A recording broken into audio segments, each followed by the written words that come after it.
অ্যাডিশনের calculator, এই ক্যালকুলেটরটা আমরা আমরা মানে বোর্ড পরীক্ষাতে ব্যবহার করতে পারবো। সর্বপ্রথম আমরা কি করবো, ক্যালকুলেটরটা চালু করলাম। চালু করার পরে এখানে দেখেন, খেয়াল করেন, এটা নর্মাল অবস্থা আছে, অর্থাৎ ডিগ্রিতে আছে। এটাকে কি করব আমরা, এটার পজিশনে নিয়ে যাবো, অর্থাৎ মোডে নিয়ে যাবো। এখানে মোড সেট আপ করবো। এটা হলো mode set up. Mode set আপে ক্লিক করার পরে এখন দেখেন আমার বেস শব্দটা কোথায় আছে, বেস শব্দ দেওয়া আছে 4-এ। তো আমরা কি করব, 4-এ ক্লিক করব। এখানে যে বাটনগুলো আছে সেই বাটনগুলোর মধ্যে থেকে 4-এ ক্লিক করব। তো আমরা কি করলাম, 4-এ ক্লিক করলাম। ওকে, 4-এ ক্লিক করার পর এখানে কি আসলো স্যার, দেখেন তো ডেসিমেল সংখ্যা আসলো, মানে ডেসিমেল আসলো। আসলে আমার কিসের দরকার স্যার, ওয়াক্টারের দরকার। তো আমরা খুঁজে বের করব, এই যে স্যার এখানে ডেসিমেল, এখানে হলো হেক্সা, এখানে হলো বাইনারি, আর এটা হলো অক্টাল। তো আমরা এটা ক্লিক করব। তো এটা ক্লিক করার সঙ্গে সঙ্গে এখানে কি হয়ে গেছে, অক্টাল হয়ে গেছে। তো এখানে আমার কাছে কি আছে, 17 আছে। এই হলো সেই 17। 17-র পরবর্তী সংখ্যা মানে 17-র সাথে 1 যোগ, যোগ এই হলো 1। ঠিক আছে, তাহলে এখানে ডিসপ্লেটা খেয়াল করেন, 17 প্লাস 1। এখানে একটু ক্যালকুলেটর খেয়াল করেন, এটা আমরা ইকুয়াল বাটন ক্লিক করব। ইকুয়াল,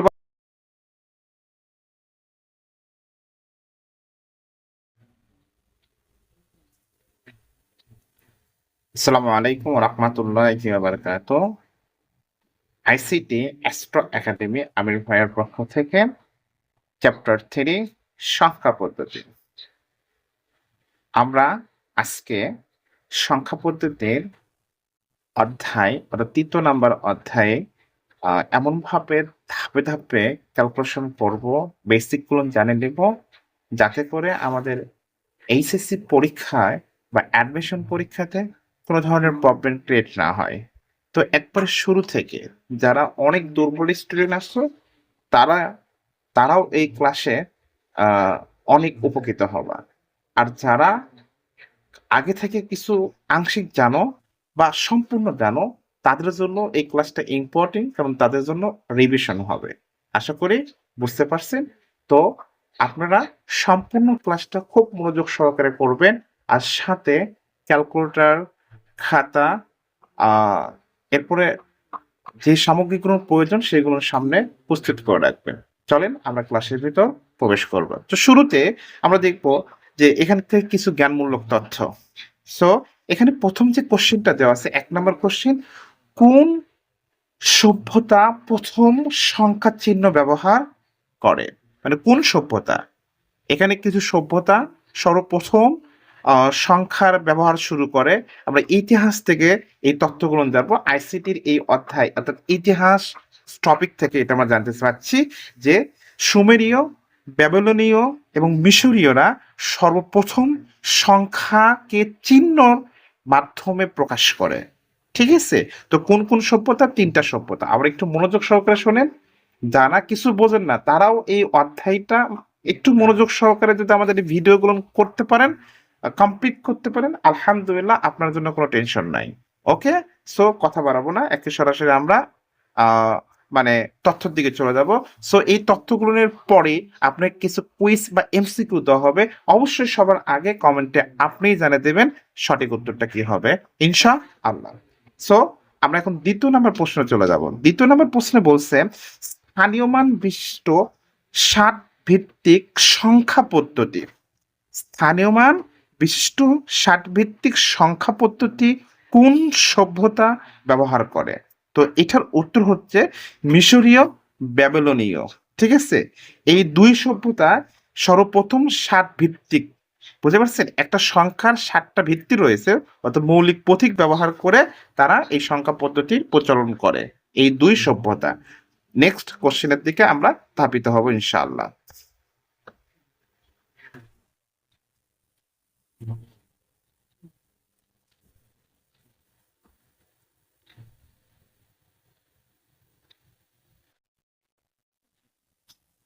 দেন আমরা 3য় নম্বর কোশ্চেনে দেখতে পাচ্ছি যে শূন্যের ব্যবহার প্রথম কোন গণিতবিদ শুরু করে?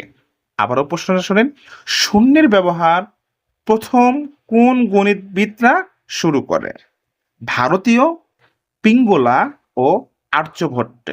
ঠিক আছে, ভারতীয়, পিঙ্গলা আর হলো আর্যভট্ট সবার প্রথম শূন্যের ব্যবহারটা শুরু করে। আশা করি বুঝতে পারছেন। আবারও শোনেন, শূন্যের ব্যবহার প্রথম কোন গণিতবিদরা শুরু করে? ভারতীয় গণিতবিদ পিঙ্গলা ও আর্যভট্ট সর্বপ্রথম শূন্যের ধারণা দিয়ে থাকেন বা শূন্যের ব্যবহার করে থাকেন।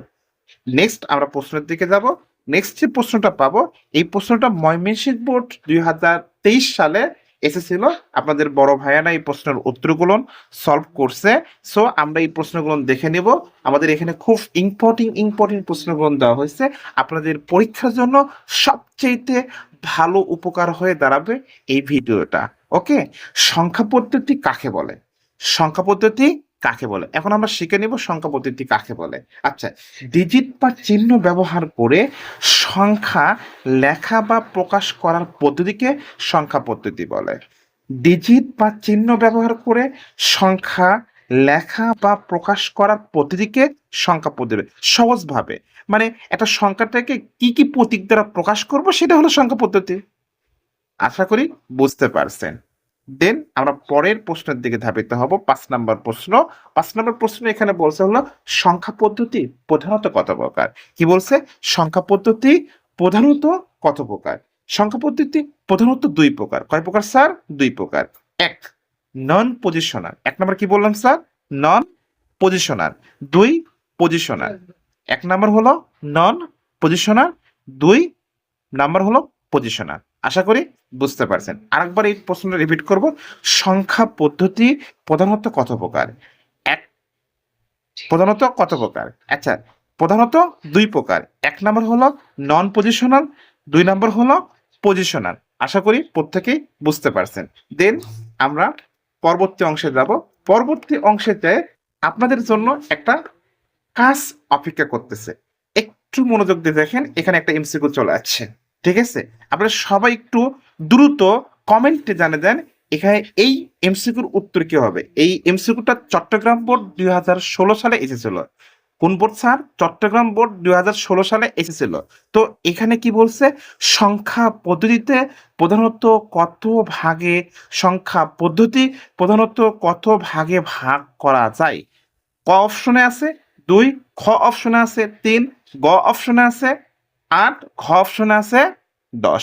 আপনারা দ্রুত কমেন্টে একটু বলে দেন তো যে সংখ্যা পদ্ধতি প্রধানত কত প্রকারে বা কত ভাগে ভাগ করা যায়। সবাই একটু দ্রুত কমেন্ট করেন। ওকে, সবার আগে কি কমেন্ট করে এটা আমরা দেখব। দেন আপনারা উত্তর অনেকে দিছেন।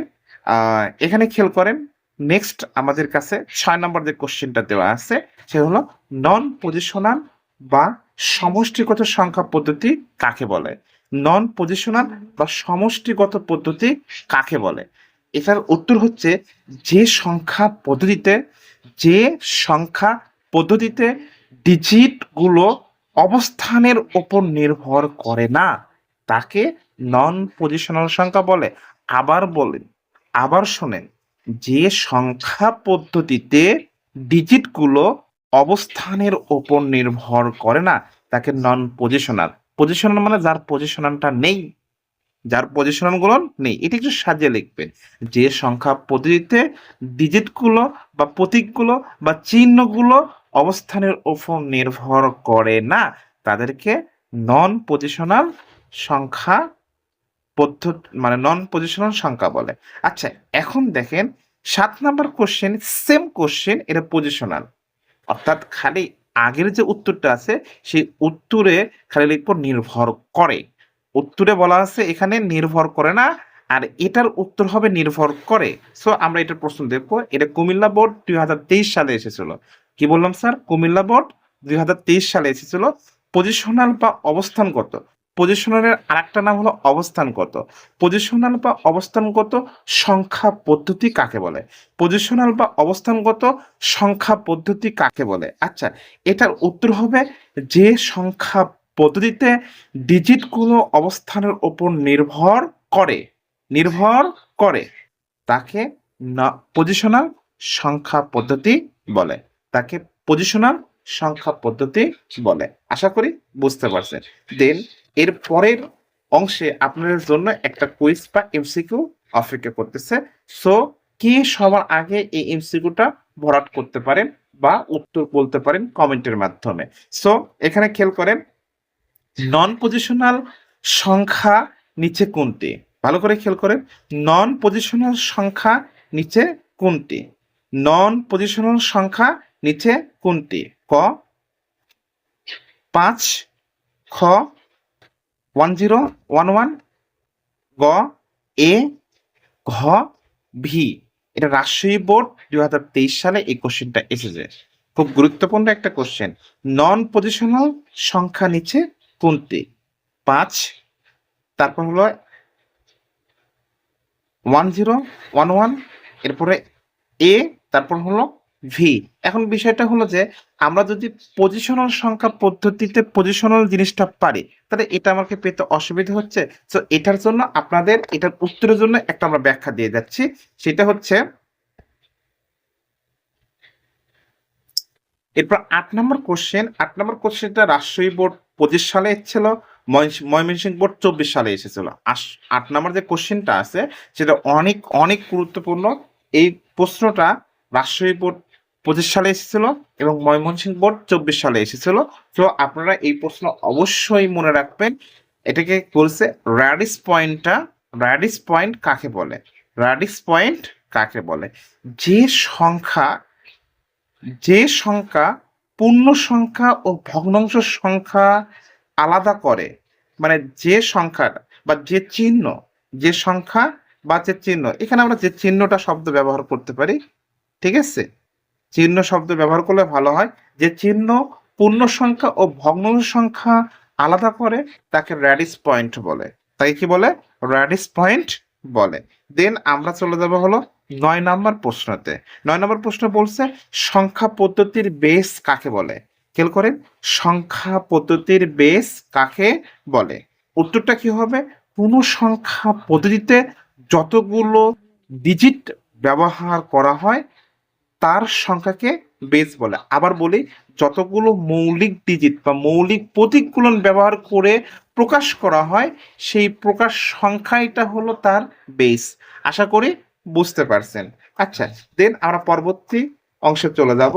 পরবর্তী অংশে 10 নম্বর কোশ্চেন। এখানে 10 নম্বর কোশ্চেন কি বলা হয়েছে? 10 নম্বর কোশ্চেনে বলা হয়েছে দশমিক বা ডেসিমেল। দশমিকের আরেকটা নাম কি? ডেসিমেল। সংখ্যা কাকে বলে? তো আমরা দশমিক বা ডেসিমেল সংখ্যা দেখে নেব। যে সংখ্যা পদ্ধতিতে 10টি ডিজিট থাকে। কয়টি ডিজিট থাকে? 10টি। যে সংখ্যা পদ্ধতিতে 10টি ডিজিট থাকে তাকে দশমিক সংখ্যা বলে। তাকে দশমিক সংখ্যা বলে। বেস কত হবে? দশমিক সংখ্যার বেস 10। এর মৌলিক প্রতীক কিগুলো, কোনগুলো?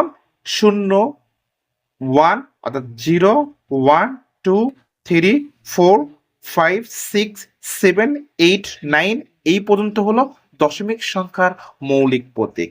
সো আমরা নিচে একটা স্থানীয় মান দেখে নেব। এখানে দশমিক সংখ্যার স্থানীয় মান বলা হয়েছে। স্থানীয় মানটা হলো যে এই যে পয়েন্ট, এই যে পয়েন্টটা দেখতেছেন এটাকে বলা হয় দশমিক বিন্দু। দশমিক বিন্দুর পরে যেগুলো সংখ্যা আছে সেগুলো সংখ্যার এই পাঁচশোটাকে বলা হয় এলএসটি। এলএসটির পূর্ণরূপটা কি একটু পরে আমরা জানতে পারবো। এর দশমিকের আগের অংশটা বলা হয় এমএসডি। এখন দেখেন দশমিকের পরের অংশটা 10 ইনভার্স কত হচ্ছে? 1 হচ্ছে। 10 ইনভার্স কত হচ্ছে? 2 হচ্ছে। 10 ইনভার্স কত হচ্ছে? 3। দেন তারপরে ন্যাচারাল ভাবে সংখ্যা বৃদ্ধি পাবে। এরপরে এই পাশে দশমিকের আগের অংশ হলো 0 থেকে শুরু হবে। 10 পাওয়ার 0, 10 পাওয়ার 1, 10 পাওয়ার 2। এটা হলো তাদের মৌলিক সংখ্যা পদ্ধতির একটা অংশ। তো এই অংশটার ক্যারাকুটি আমাকে এভাবেই মনে রাখতে হবে। সো এখানে আমরা একটা এমসিকিউ দেখতেছি। সেই এমসিকিউটা হলো যশোর বোর্ড 2016 সালে এসেছিল। যশোর বোর্ড 2016 সালে এসেছিল। এখানে বলছে কি ডেসিমাল সংখ্যা পদ্ধতির ভিত্তি কত? আমরা এর আগের উত্তরটা জানতে পারছি। সো সবাই দ্রুত কমেন্টের মাধ্যমে উত্তরটা জেনে দেন যে দশমিক সংখ্যা পদ্ধতির ভিত্তি কত? ঠিক আছে, দশমিক সংখ্যা পদ্ধতির ভিত্তি কত? এখানে কি বলা হয়েছে? 2, 8, 10, 16। তো দশমিক সংখ্যা পদ্ধতির ভিত্তি কত হবে? অবশ্যই আপনারা কমেন্টে জানিয়ে দেবেন ইনশাআল্লাহ। সো এরপরে আমরা কি করব? পরবর্তী প্রশ্নে যাব। পরবর্তী প্রশ্ন 11 নম্বর প্রশ্ন, বাইনারি সংখ্যা পদ্ধতি কাকে বলে? কত নম্বর প্রশ্ন? 11 নম্বর প্রশ্ন, বাইনারি সংখ্যা পদ্ধতি কাকে বলে?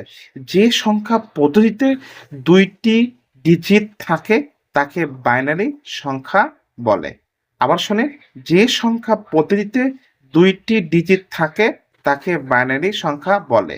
এর বেস কত? এর বেস হলো 2টি। মৌলিক প্রতীক কি কি? 0 আর হলো 1।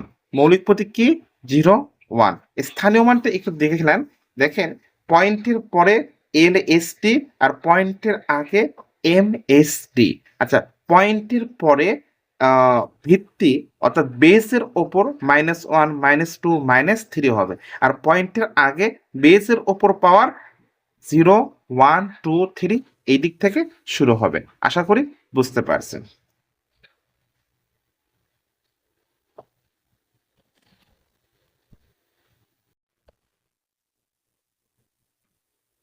দেন এখানে একটা এমসিকিউ দিচ্ছে, বাইনারি সংখ্যা পদ্ধতির ভিত্তি কত?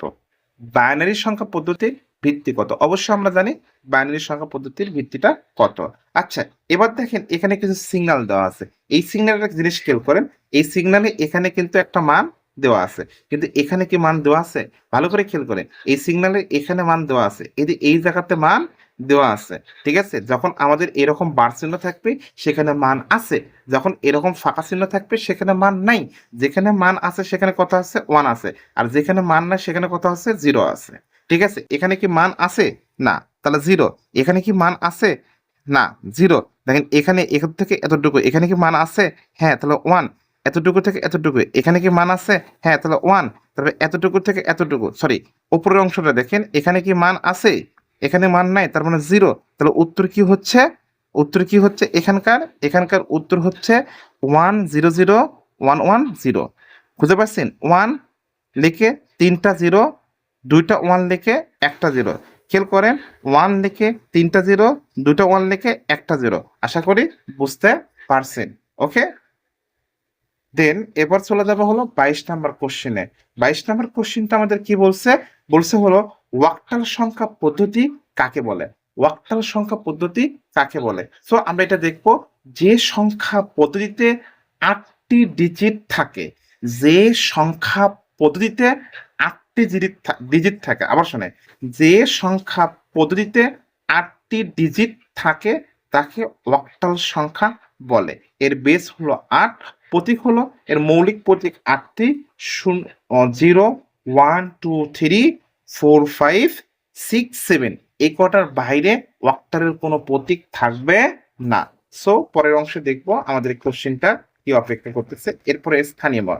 স্থানীয় মান আগের মতন সেম ভাবে স্থানীয় মান, আগের মতন সেম ভাবে স্থানীয় মান। এখানে আমরা কিছু এমসিকিউ দেখবো। বলছে হলো 17 অক্টাল এর পরের সংখ্যা কোনটি? 17 অক্টাল এর পরের সংখ্যা কত? ঠিক আছে, এখন দেখেন এই যে 17 অর্থাৎ 7 হলো অক্টাল সংখ্যা পদ্ধতিতে সর্ববৃহৎ সংখ্যা। যখন কোনো বৃহৎ সংখ্যা থাকবে তার পরবর্তী সংখ্যা যখন হবে, তখন এই আগের সংখ্যা কি হবে? 10 ভিত্তিক হয়ে যাবে। অর্থাৎ এখানে যা আছে তার মানে 10 ভিত্তিক মানটা চেঞ্জ করবে। তা 17 সাথে যখন অক্টাল পদ্ধতিতে 1 যোগ করব, তখন সেটা কত হয়ে যাবে? 20 হয়ে যাবে। এখন বিষয়টা কিভাবে 20 হয়ে যায়? তো আমরা এই ক্ষেত্রে যারা বুঝি কম তারা অবশ্যই ক্যালকুলেটর ইউজ করব। তো আমাদের কাছে যে ক্যালকুলেটর আছে সেই ক্যালকুলেটর ব্যবহার করব। দেন আমার কাছে যে ক্যালকুলেটরটা আছে সেই ক্যালকুলেটরটা হলো সেকেন্ড এডিশনের ক্যালকুলেটর। এই ক্যালকুলেটরটা আমরা আমরা মানে বোর্ড পরীক্ষাতে ব্যবহার করতে পারবো। সর্বপ্রথম আমরা কি করব? ক্যালকুলেটরটা চালু করলাম। চালু করার পরে এখানে দেখেন, খেয়াল করেন, এটা নর্মাল অবস্থা আছে অর্থাৎ ডিগ্রিতে আছে। এটাকে কি করব? আমরা এটার পজিশনে নিয়ে যাব অর্থাৎ মোডে নিয়ে যাব। এখানে মোড সেট আপ করবো। এটা হলো mode set up. Mode set আপে ক্লিক করার পরে এখন দেখেন আমার বেস শব্দটা কোথায় আছে? বেস শব্দ দেওয়া আছে 4-এ। তো আমরা কি করব? 4-এ ক্লিক করব। এখানে যে বাটনগুলো আছে সেই বাটনগুলোর মধ্যে থেকে 4-এ ক্লিক করব। তো আমরা কি করলাম? 4-এ ক্লিক করলাম। ওকে, 4-এ ক্লিক করার পর এখানে কি আসলো স্যার? দেখেন তো, ডেসিমেল সংখ্যা আসলো, মানে ডেসিমেল আসলো। আসলে আমার কিসের দরকার স্যার? ওয়াক্টারের দরকার। তো আমরা খুঁজে বের করব। এই যে স্যার এখানে ডেসিমেল, এখানে হলো হেক্সা, এখানে হলো বাইনারি, আর এটা হলো অক্টাল। তো আমরা এটা ক্লিক করব। তো এটা ক্লিক করার সঙ্গে সঙ্গে এখানে কি হয়ে গেছে, অক্টাল হয়ে গেছে। তো এখানে আমার কাছে কি আছে, 17 আছে। এই হলো সেই 17। 17 পরবর্তী সংখ্যা মানে 17 সাথে 1 যোগ, যোগ এই হলো 1। ঠিক আছে, তাহলে এখানে ডিসপ্লেটা খেয়াল করেন, 17 প্লাস 1। এখানে একটু ক্যালকুলেটর খেয়াল করেন, এটা আমরা ইকুয়াল বাটন ক্লিক করব। ইকুয়াল বাটন ক্লিক করলে সঙ্গে সঙ্গে কি দেখায়, ভালো করে খেয়াল করেন, কত 20 দেখাচ্ছে। আমরা দেখবো 20 এখানে আছে নাকি। হ্যাঁ, 20 এখানে আছে। আশা করি বুঝতে পারছেন। তো ক্যালকুলেটরে এই ব্যবহারটা আপনারা অবশ্যই বুঝতে পারছেন। দেন আমরা পরবর্তী অংশে চলে যাব। পরবর্তী অংশ হলো 13 নাম্বার কোশ্চেন। 13 নাম্বার কোশ্চেন এখানে বলছে হলে হেক্সাডেসিমাল সংখ্যা পদ্ধতি কাকে বলে? কি পদ্ধতি? হেক্সাডেসিমাল সংখ্যা পদ্ধতি কাকে বলে? যে সংখ্যা পদ্ধতিতে যে সংখ্যা পদ্ধতিতে 16টি ডিজিট থাকে, যে সংখ্যা পদ্ধতিতে 16টি ডিজিট থাকে তাকে হেক্সাডেসিমাল বলে, তাকে হেক্সাডেসিমাল বলে। এর বেস হলো 16, প্রতীক, এর হেক্সাডেসিমালের প্রতীকটা একটু খেয়াল করব। এখানে দেখেন 1 থেকে শুরু করে 9 পর্যন্ত ন্যাচারাল থাকবে, এরপর 10টাকে বলা হবে এ, 11টাকে বলা হবে বি, এবার 12টাকে বলা হবে সি, এবার 13টাকে বলা হবে ডি, এবং 14টাকে বলা হবে ই, এবং 15টাকে বলা হবে এফ। হেক্সাডেসিমালের সর্ববৃহত্তম সংখ্যা হলো এফ। আশা করি বুঝতে পারছেন। এখানে এখন হেক্সাডেসিমালের কি বলা হচ্ছে, স্থানীয় মান। একটা হেক্সাডেসিমাল দেওয়া আছে, তার স্থানীয় মান কিভাবে হবে, পয়েন্টের পরে ইনভার্স 1 আকারে, আর পয়েন্টের আগে 0 1 2 এভাবে।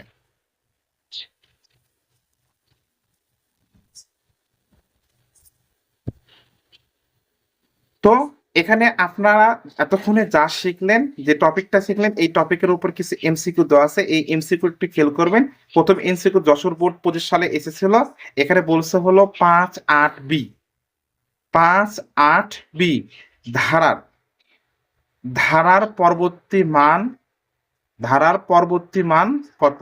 তাহলে প্রথমে দেওয়া আছে 5, তারপর দেওয়া আছে 8, তারপর দেওয়া আছে বি।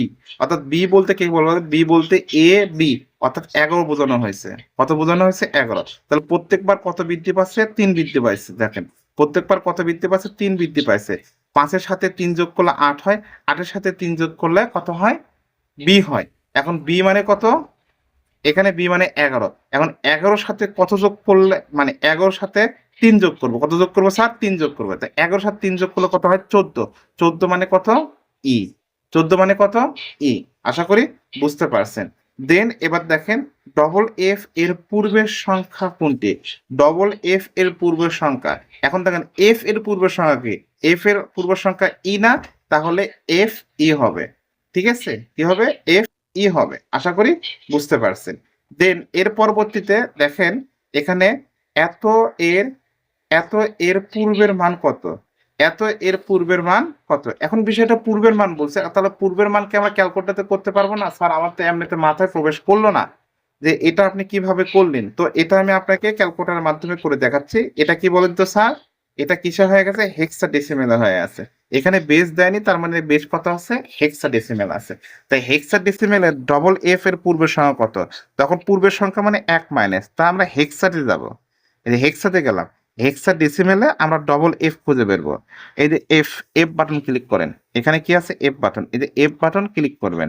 এই যে এখানে 2টা এফ উঠছে। ঠিক আছে, তো এটাকে আপনি কি করবেন? আপনার নিজের ম্যানুয়ালে নিয়ে নেবেন। ঠিক আছে, তাহলে কি হলো? 2টা এফ হলো। এই 2টা এফ এর মধ্যে থেকে যদি আমি 1 বাদ দিই, এর মধ্যে থেকে যদি 1 বাদ দিই, এই যে -1 ক্লিক করলে তাহলে কত দেখাচ্ছে? এই যে এফ ই। ভালো করে খেয়াল করবেন, এখানে এফ ই দেখাচ্ছে। তাহলে ক্যালকুলেটর আপনাকে যেটা দেখাবে আপনি উত্তর সেটাই করবেন। ঠিক আছে, তো এরপরে দেখেন 10, 10 এর পূর্বের মান কত?